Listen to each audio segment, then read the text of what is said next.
ওনার বাড়ি কুমিল্লা, আমার বাড়িও বোধহয় তার কাছাকাছি। সেই জন্য I have an special affiliation. মহান সংসদের সভাপতি করার জন্য যার নাম প্রস্তাব করেছেন, উনি অত্যন্ত একজন সজ্জন, উনি অত্যন্ত প্রাচীন রাজনীতিবিদ। উনি যে দলই করুন না কেন, আমি মনে করি দেশের সকল মানুষের ওনার প্রতি আস্থা এবং শ্রদ্ধা আছে। মাননীয় প্রধানমন্ত্রীর এই প্রস্তাবকে আমরা বিরোধী দলের পক্ষ থেকে পূর্ণ সমর্থন জানাচ্ছি। আজকে এই অধিবেশনের সভাপতিত্ব করার জন্য আমাদের দলীয় প্রধান, সংসদ নেতা, আমাদের প্রধানমন্ত্রী যে প্রস্তাব করেছেন ডক্টর খন্দকার মোশাররফ হোসেন নাম, আমি আমাদের দলের পক্ষ থেকে এটাকে পূর্ণ সমর্থন জানাচ্ছি।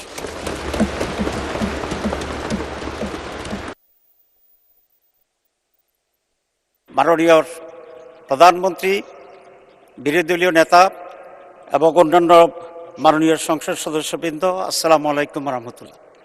আমি মাননীয় প্রধানমন্ত্রীকে ধন্যবাদ জানাতে চাই। সাংবিধানিকভাবে কার্যপ্রণালী বিধি অনুসারে আজকের এই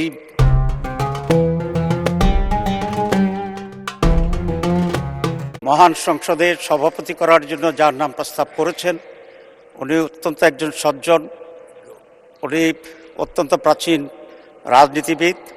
উনি যে দলই করুন না কেন, আমি মনে করি দেশের সকল মানুষের ওনার প্রতি আস্থা এবং শ্রদ্ধা আছে।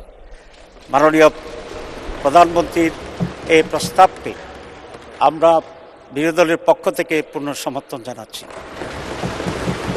তবে এটা আরও খুব ভালো হতো যদি মাননীয় প্রধানমন্ত্রী বা তার প্রতিনিধি এই বিষয়ে বিরোধী দলের সাথে একটু আলোচনা করতেন। আমরা অবশ্যই তখনও এটাকে গ্রহণ করতাম অত্যন্ত আনন্দের চিত্তে। তো আমি আশা করি আগামীতে এই ধরনের যে সমস্ত বিষয় আসবে আলোচনা করা সম্ভব। তো সরকারি দল বিরোধী দলের সাথে আলোচনা করলে পূর্বান্নেই এটার পরিবেশটি আরও উন্নত হয়।